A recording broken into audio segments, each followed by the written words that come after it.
Stepping into this untamed jungle, I envision a masterpiece rising right here. But turning this wild chaos into a dream home requires sweat and determination. Hello friends, welcome back to the journey of building my forest sanctuary. Let's not waste a second. My machete immediately clears the dense overgrowth. Creating a clean, flat surface is crucial to keeping dangerous creatures away. With the ground cleared, I select tough branches to craft foundation markers. I sharpen the tips with precision, turning raw wood into piercing stakes. Driving them deep into the soil, I physically claim this territory today. Finally, this green string connects the stakes, outlining the perfect rectangular footprint. The boundaries are set. Now, let's find the timber to fill them.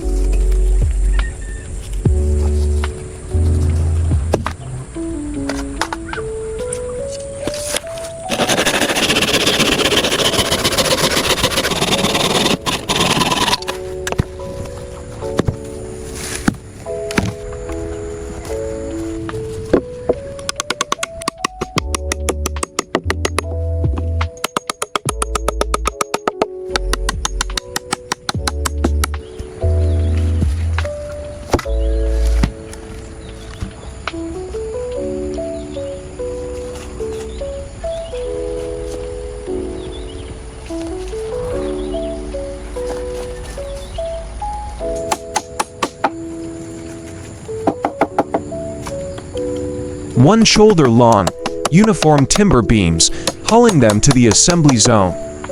I lay each beam across the frame, carefully measuring equal distances for bounds. Precise spacing is critical. It prevents the floor from sagging under weight. I secure each beam individually, driving nails deep into the structural frame.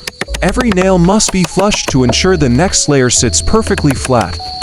This creates a dense, heavy-duty grid that acts as the floor's spine.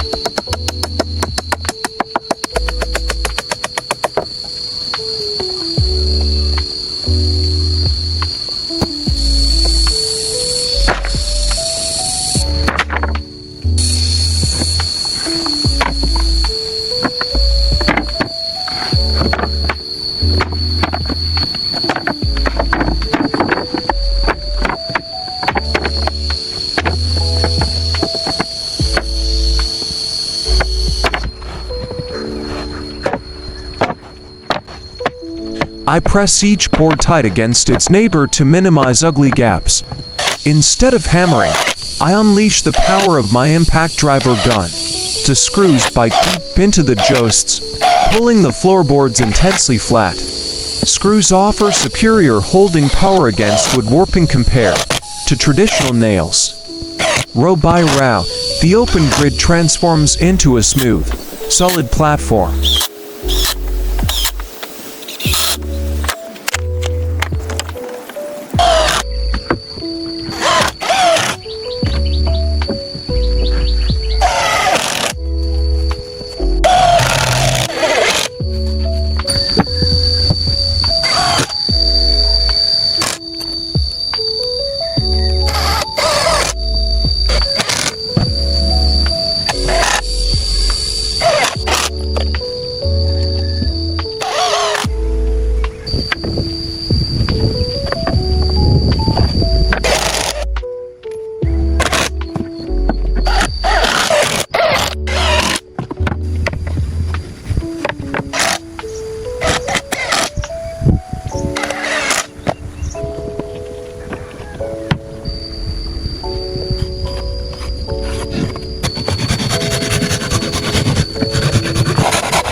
I haul for massive, heavy timber columns to anchor the house verticality. I positioned them at the four corners, acting as the primary, load-bearing pillars. Metal brackets and lawn screws lock these heavy posts firmly to the floor. Next, I lift lawn headers to connect the tops of these four pillars. Screwing these beams creates a rigid upper ring, tying them structure together.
Next, I install horizontal ceiling beams to tie the opposing walls together. Without these ties, the roof's weight would push the walls outward, collapsing. To prevent the long ceiling span from sagging, I add a central column. This load-bearing pillar transfers the overhead weight directly down to the foundation. Now begins the most physically exhausting task, installing the heavy ceiling planks.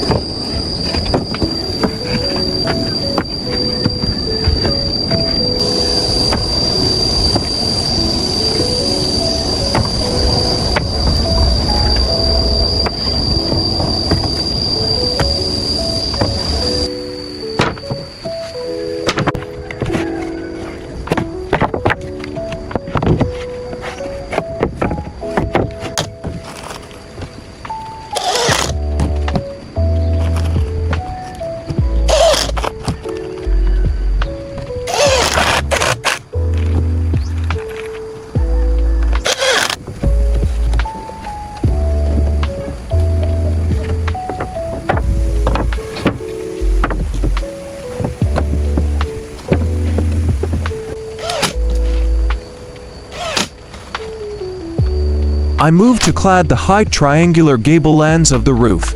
This vertical surface takes the brunt of the wind, requiring extra screws. Suddenly, the sky turns dark. A heavy tropical downpour strikes instantly. Working on wet timber is deadly slippery. I must descend immediately. I seek refuge under the newly built floor, waiting out the storm. Nature dictates the schedule here. Fighting the rain is a losing battle.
The final defense begins, roofing the structure to keep the inside dry.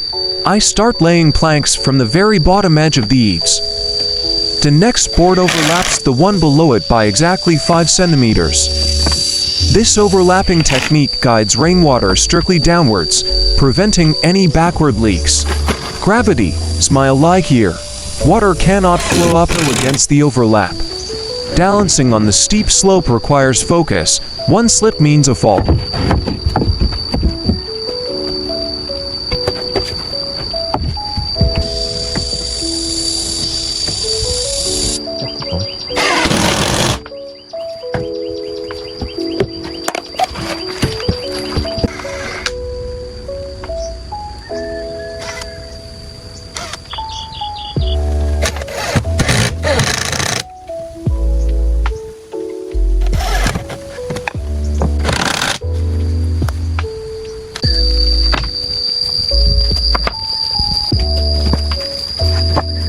Now, I lift the vertical wall boards, fitting them into the frame.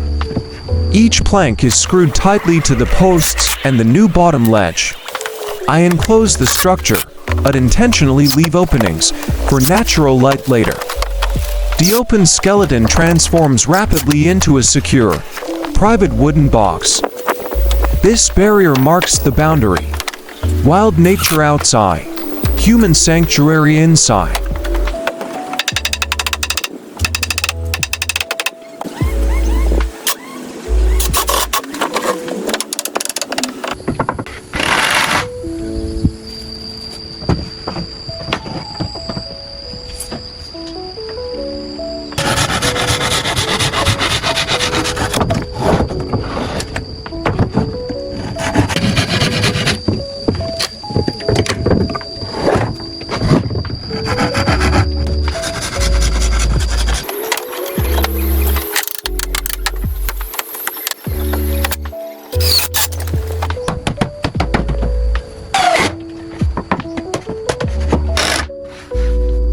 Instead of glass, I install vertical wooden slats inside the window frame.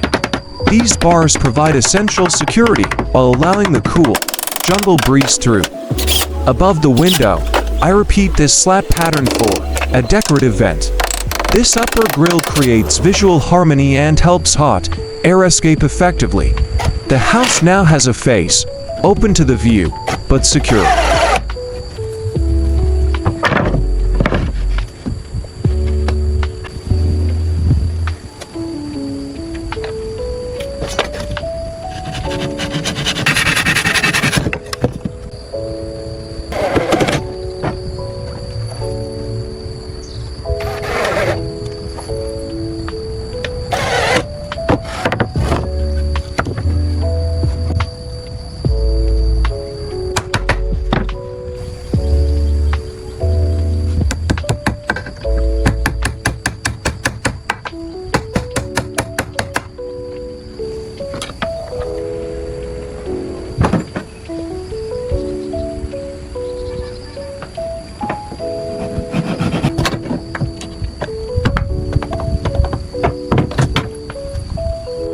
Moving inside, I focus on the most vital furniture, my sleeping bed.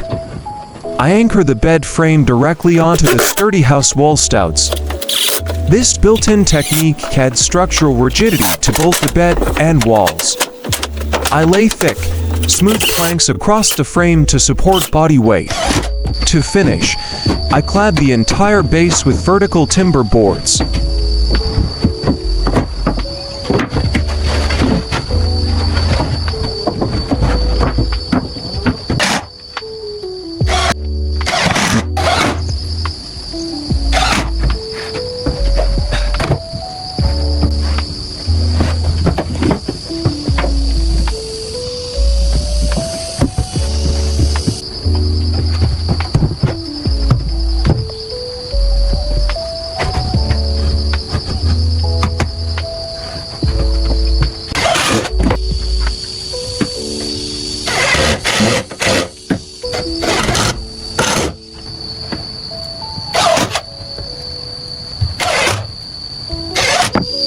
I prepare a series of identical wooden brackets to extend the side ease. I screw these supports firmly along the exterior walls of the wooden house.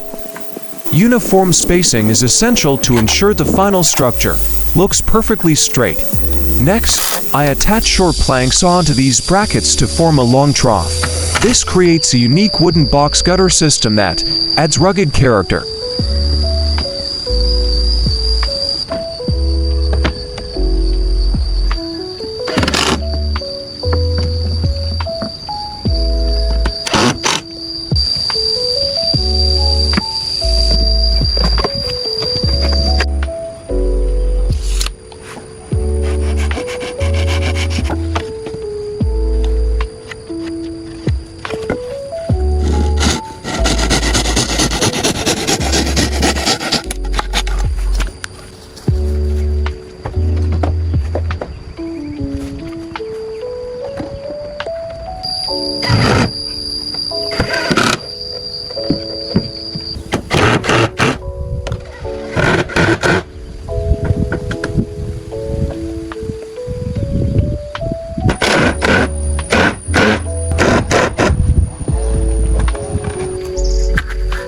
I assemble a sturdy rectangular frame to fit the main entrance perfectly.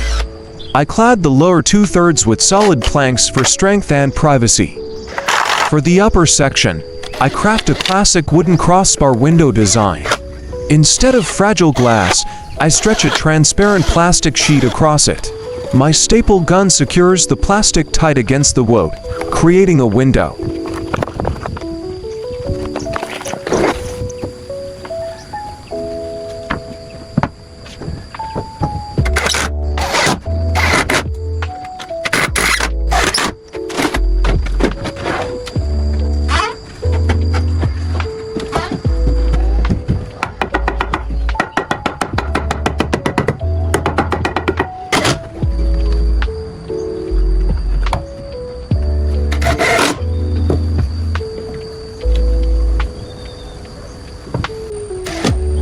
Outside, I fashion a compact tabletop from the remaining smooth timber offcuts. I construct a simple T-shaped leg support to hold the surface level. Bringing it inside, I position the table against the solid wooden wall. Long screws drive through the mount, locking it permanently to the frame. This wall-mounted design maximizes legroom in the tight quarters of the cabin.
With my hunger satisfied, I step out to the open wooden porch.